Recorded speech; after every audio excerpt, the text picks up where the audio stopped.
तो दोस्तों, एक और नया दिन और मैं बलजीत परमार हाजिर हूँ एक नई कहानी, एक नया किस्सा लेकर।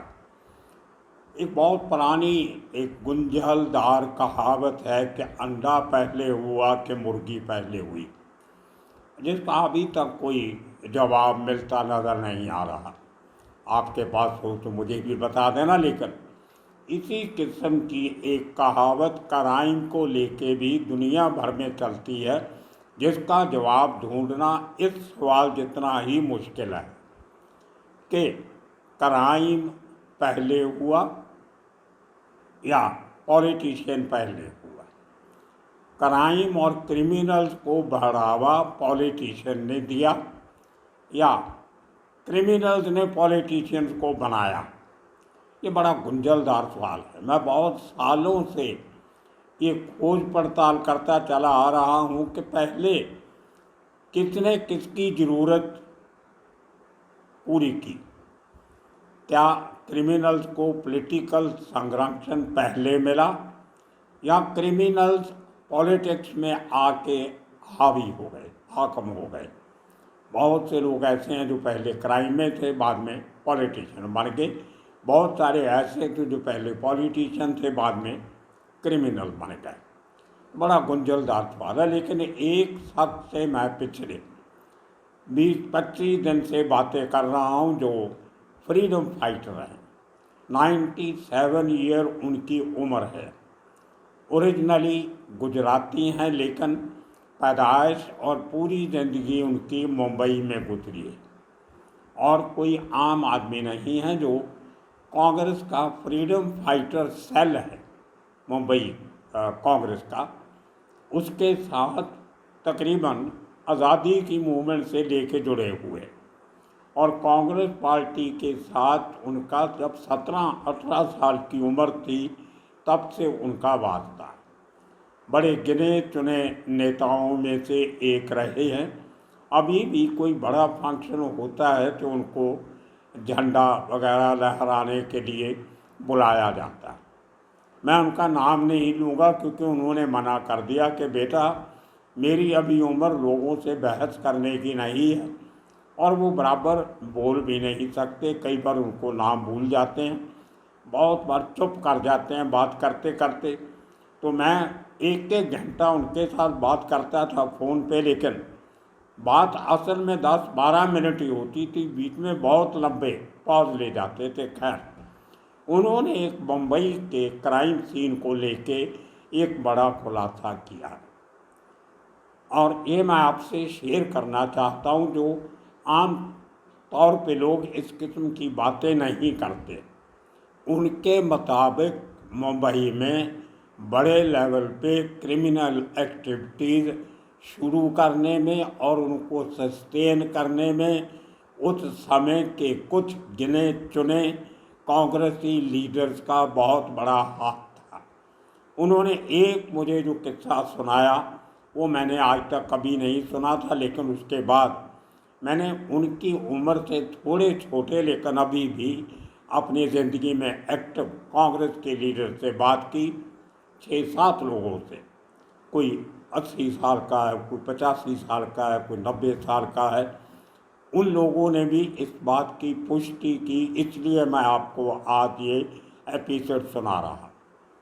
इनकी सब की बातें सुन के लगा कि मुंबई में the mother of all crime is Congress party उस समय की जो थी।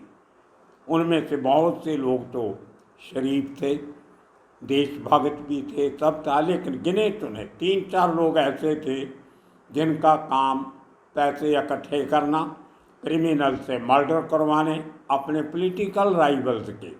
ये एक नई बात उन्होंने बताई, क्योंकि कांग्रेस के बहुत सारे विंग चलते थे। राष्ट्रीय मिल मजदूर संघ, एक केंटक थी, Indian national trade union Congress, इस किस्म की और 10-12 उनकी इकाइयाँ चलती थी। उनमें इलेक्शन भी होती थी, पार्टी ऑफिस होते थे, चंदा इकट्ठा किया जाता था, पर्चियाँ काटी जाती थी, मेंबर बनाए जाते थे। उनमें कई बार आपसी रंजिश से दुश्मनियाँ हो जाती थी। और वो समय था जब आपसी दुश्मनियाँ बहुत डेंजरस रूप ले लेती थी, मर्डर तक करवा दिए जाते। ऐसा एक कांग्रेस का पेड मर्डरर था जिसका नाम था कासले बहू। अब पूरा नाम इन भाई साहब को नहीं याद आ रहा था, लेकिन सब लोगों ने कासले बहू का नाम कंफर्म किया। फर्स्ट नेम इनको याद नहीं आ रहा, तो बोलते हमने कभी पूछा ही नहीं। ये शख्स काफ़ी खतरनाक किस्म का और मूडी आदमी था, ज़्यादा बात नहीं करता था, अपने आप में मस्त रहता था। कॉलर खड़ा करके छाती के बटन खोल के रामपुरी चाकू 12 इंच का अपने हाथ में रख के चलता फिरता था, और किसी की इसको चैलेंज करने की हिम्मत नहीं होती थी। तो जिस आदमी को कांग्रेस के नेताओं ने ठिकाने लगाना होता था, तो कासले बहू को पैसे दे के काम करवा लिया जाता। एक और बात जो कासले बहू के बारे में कही जा सकती है वो है कि ये कांग्रेस का हैंडीमैन था। अंग्रेजी की एक कहावत नुमा शब्द है हैंडीमैन, जो आपके करीब हो, जिसके जो मर्जी करवा लो, आपके कहने पे हर काम करे बिना सवाल किए, हमेशा अवेलेबल हो। तो ये कांग्रेस का हैंडीमैन था, और इसका एरिया ऑफ ऑपरेशन बिल्कुल उस समय के कांग्रेस हेडक्वार्टर के सामने था, हार्डली 20-25 गज दूर। उस समय पे कांग्रेस का मुख्यालय कांग्रेस हाउस में हुआ करता था। ये लैमिंगटन रोड पे जो DV मार्ग पुलिस स्टेशन है उसके बैक साइड में पड़ता है एरिया। वहाँ से एक पीछे की तरफ जो है वो तारदेव की तरफ चला जाता है, उसके बाद रेलवे लाइन है, लैमिंगटन रोड पुलिस स्टेशन है, एक क्रिश्चियन स्कूल है, और उसके बिल्कुल अपोजिट सबसे बड़ा मुजरा सेंटर जो मुंबई का है, जहाँ पे सैकड़ों डांसर गर्ल्स रहती हैं जो रात को बियर बार में डांस करने जाती हैं। फॉर्चुनेटली अनफॉर्चुनेटली उस डांसर्स के अड्डे का नाम भी कांग्रेस हाउस पड़ गया। जितने बड़े अंडरवर्ल्ड में मर्डर्स हुए उसमें कहीं ना कहीं कांग्रेस हाउस का नाम आ ही जाता है। जैसे दाऊद इब्राहिम का बड़ा भाई साबिर, उसको जब मारा तो उसके साथ जो लड़की थी वो कांग्रेस हाउस की थी। तो ये इस किस्म की बहुत सारी लड़कियां अंडरवर्ल्ड के साथ जुड़ी रही, सब की सब, जो कांग्रेस हाउस से निकलती थी शाम को और आधी रात को वापस लौट आती थी। मुजरे के लिए कोई भी कहीं भी जा सकता था, डांस देखने के लिए बैठो और डांस देख के अपने पैसे दे के चले जाओ। तो ये उस एरिए की खासियत थी। तो काफ़ी लड़ाई झगड़े वहाँ होते थे। बड़े बड़े बदमाश जब बे टाइम पहुँचते थे उनको अंदर नहीं जाने दिया जाता था। ना लड़कियों को रात के 2 बजे से सुबह 4 बजे तक, उसका बड़ा गेट था लोहे का, लोखंड का गेट, वो बंद कर दिया जाता था। और एक दलित दादा वहाँ पे उनकी सिक्योरिटी का पूरा ख्याल रखता था। कई बार उस पर हमले हुए, गोलियाँ भी चली, लेकिन ही सर्वाइव्ड ऑल द अटैक। आजकल कहीं साउथ में रहता है दीपक शेट्टी, उसके बारे में हमने एक एपिसोड बनाया था, आपको याद होगा। तो वो कांग्रेस हाउस, जो कांग्रेस का जो ऑफिस था, उस बिल्डिंग का नाम कांग्रेस हाउस था, इसलिए उस पूरे एरिए को कांग्रेस हाउस कहने लग गए। उसके साथ एक ईरानी होटल था, ईरानी होटल के साथ एक बहुत बड़ा जुए का अड्डा था।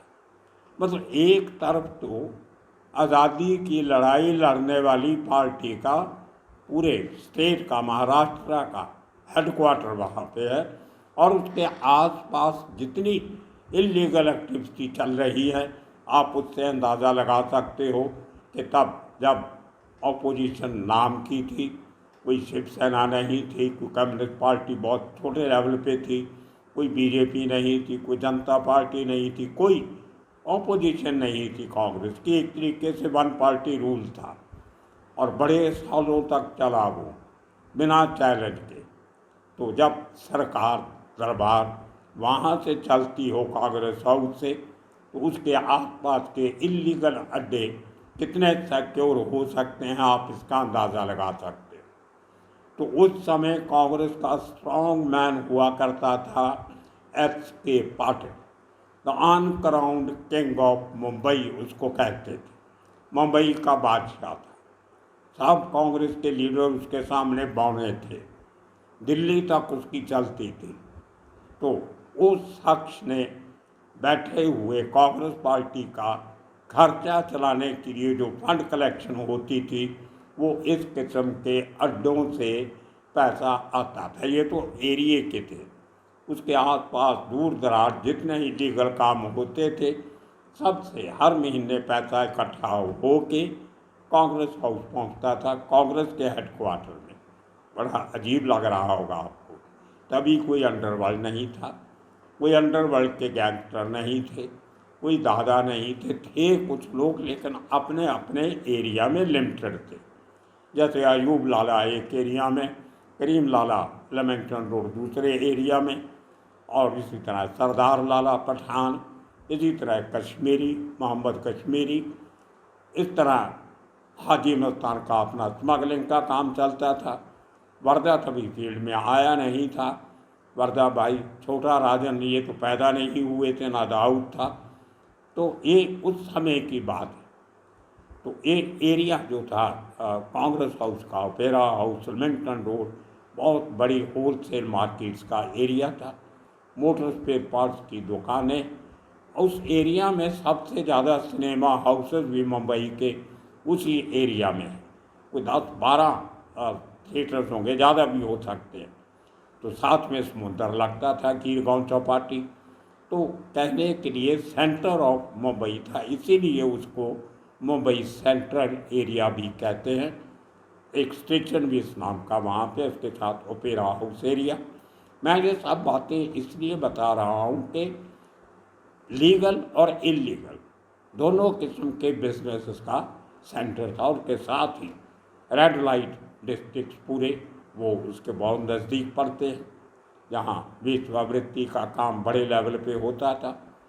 तो उस समय पे जो पैसा इकट्ठा होता था पॉलिटिकल संरक्षण देने के लिए, प्रोटेक्शन देने के लिए, उस पैसे का एक बड़ा हिस्सा दिल्ली कांग्रेस पार्टी की फंडिंग के लिए जाता था।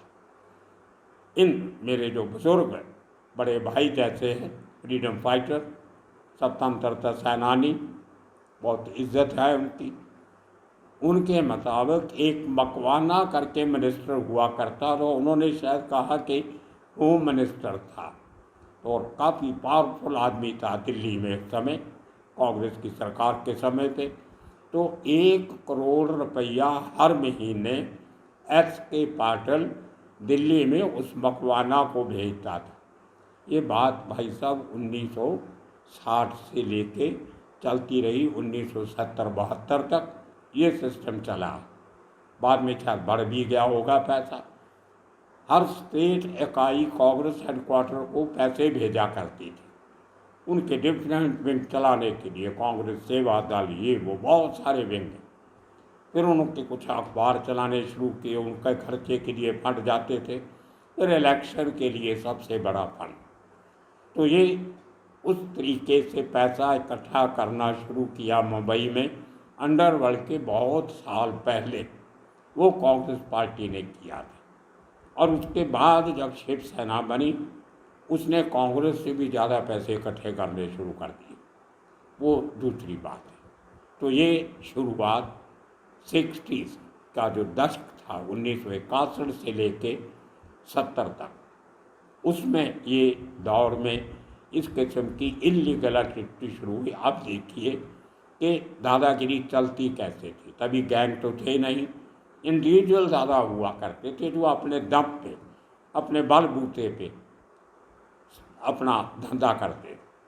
तो जहाँ कहीं भी कांग्रेस के लिए कोई दिक्कत आती थी तो कातले बहू को भेज दिया जाता था, आप जाइए और इसको निपटा के आइए। तो कातले बहू ने कांग्रेस के नेताओं के कहने पे भिवंडी तक, मुंबई के बाहर थाना से आगे, वहाँ तक जाके कत्ल किए। जहाँ भी कहीं कांग्रेस की किसी मिल की, वर्कर यूनियन की इलेक्शन होती थी ऑब्जर्वर चुनने के लिए, वहाँ ओपोनेंट्स को चुप कराना है या मारना है, जरूरत पड़ी तो जान से मार देना है, वो सब काम कासले भाऊ कांग्रेस हाउस का हैंडीमैन वो करता था। अब आप अंदाज़ा लगा लीजिए कि 1973 में जब कासले का मर्डर होता है तो उसके ऊपर 33 केसेस थे, जिनमें मर्डर, अटेम्प्ट टू मर्डर और इस किस्म के चाकू छुरा चलाना, इंजरी, दहशत, समाज में डर भय क्रिएट करने की 33 केसेस, जिनमें ज़्यादा मर्डर के थे। तो ये कासले भाऊ का इतिहास था। उसके दूसरी तरफ एक रानी बाग मुंबई में बहुत हिस्टोरिक प्लेस है, जो उसको जीजा माता उद्यान भी कहते हैं, जो जू है मुंबई का, चिड़ियाघर है। वहाँ पे म्यूज़ियम भी है, अंदर बहुत हिस्टोरिकल चीज़ें वहाँ पे रखी गई हैं। अभी पिछले सालों में उसको रेनोवेट भी किया गया। तो उस रानी बाग उसको कह देते हैं, पुराने क्वीन विक्टोरिया ने उसका उद्घाटन किया होगा तो रानी बाग कह देते हैं। उसकी बाई खला होलसेल भाजी मार्केट के बिल्कुल सामने, बहुत बिजी एरिया। उसकी बैक साइड में एक एरिया है घोड़प देव लोकेलिटी। वहाँ पे एक बहुत बड़ा दादा हुआ करता था, बोरकर दादा, BORKAR, बोरकर दादा।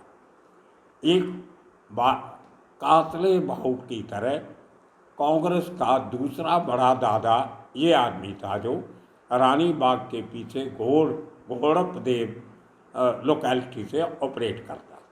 SK पाटिल का खास था। तो जिस किस्म के क्राइम कासले भाऊ ने किए, उसी किस्म का काम ये बोरकर दादा ने किए। तो ख़ास तौर पे जब SK पाटिल की इलेक्शन होती थी, कहा जाता था कि SK पाटिल कभी इलेक्शन हारा नहीं था। बहुत सालों के बाद वो रिकॉर्ड तोड़ा जब जॉर्ज फर्नांडिस ने उसको एक इलेक्शन में हराया। तो SK Patil was the biggest fund raiser of Congress party पूरे देश में, खाली मुंबई में नहीं, पूरे कंट्री में कांग्रेस के लिए सबसे ज़्यादा पैसा इकट्ठा करता था तो SK पाटिल करता था। और उसके मरने के बाद जो आदमी रजनी पटेल, जो वो ट्रेजरर बना कांग्रेस पार्टी का, खजांची बना, तो इसी मुंबई शहर से फिर कांग्रेस का सबसे बड़ा फंड कलेक्टर रजनी पटेल था। उसके बाद जितने आए वो भी यही काम करते रहे, लेकिन उनके आने तक आमदन कम होगी, क्योंकि बाकी पार्टियां भी यही काम करने लग गए।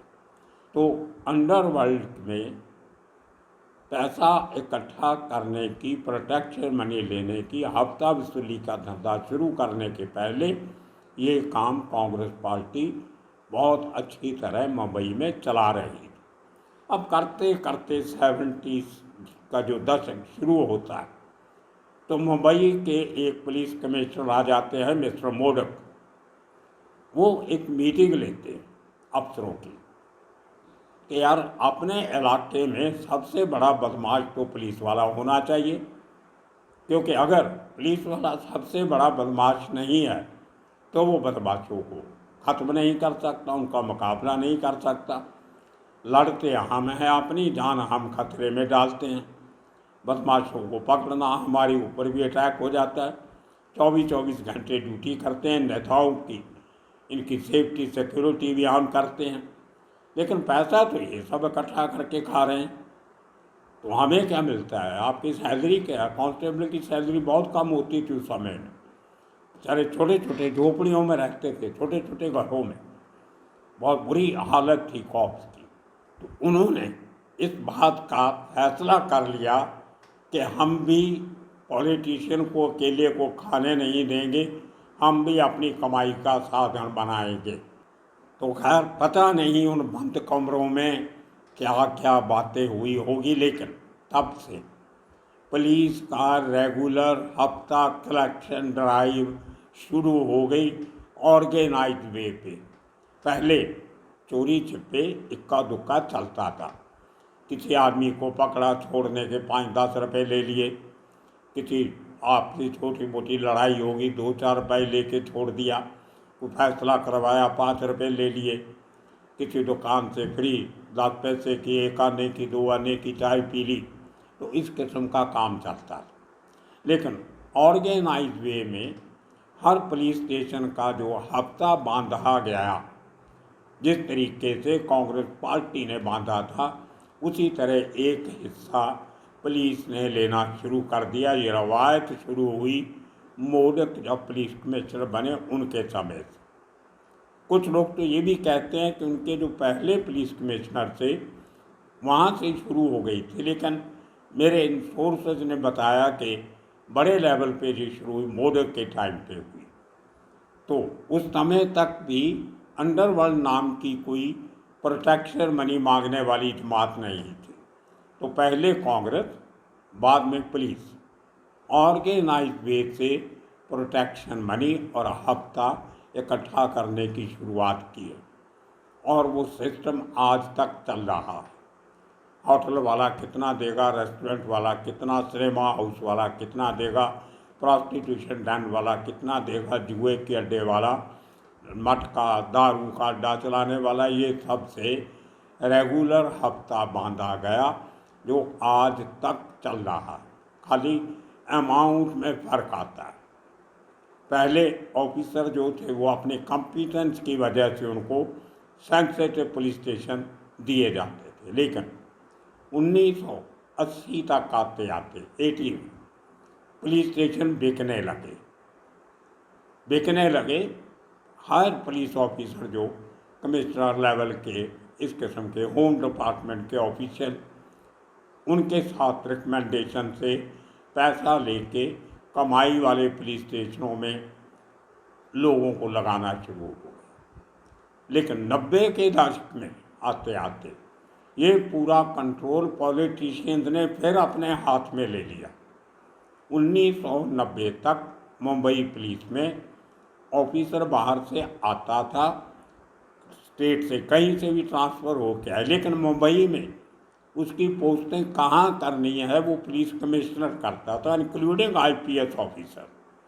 कि आईपीएस ऑफिसर आया, उसको कौन सा जोन देना है वो फैसला पुलिस कमिश्नर करता था। लेकिन 90 के आसपास ये सब ताकतें होम डिपार्टमेंट ने ले ली। होम डिपार्टमेंट से हुक्म आता था मिस्टर सो एंड सो, इसको अकोला से ट्रांसफ़र करके मुंबई के जोन 4 में लगाया जाता है या क्राइम ब्रांच में लगाया जाता है। तो पोस्टिंग और ट्रांसफ़र की पूरी पावर होम मिनिस्टर के पास चली गई। आज मुंबई के पुलिस कमिश्नर के पास सिर्फ इंस्पेक्टर लेवल की, 3 स्टार इंस्पेक्टर लेवल की पोस्टिंग ट्रांसफ़र रह गई है, बाकी कोई ताकत नहीं रही। इसीलिए आईपीएस ऑफिसर आज पुलिस कमिश्नर को कुछ नहीं समझते, क्योंकि उनके मास्टर जो है वो पॉलिटिकल मास्टर हो गए। इतना पॉलिटिकल दखल बढ़ा।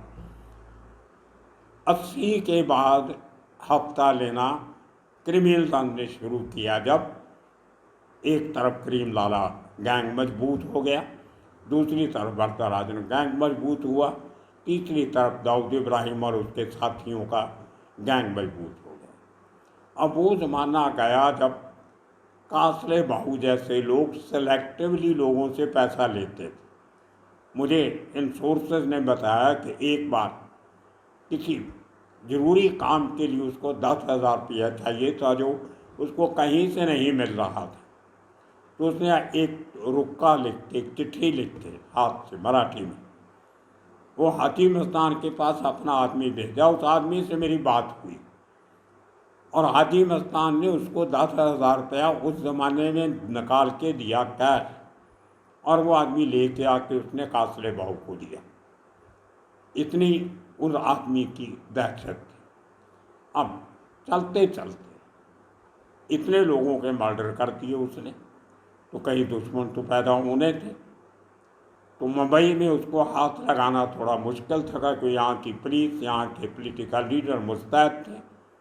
तो एक बार किसी का काम करने वो अपनी गाड़ी लेके भिवंडी जाता है, जहाँ पहले कुछ लोगों को मार चुका था।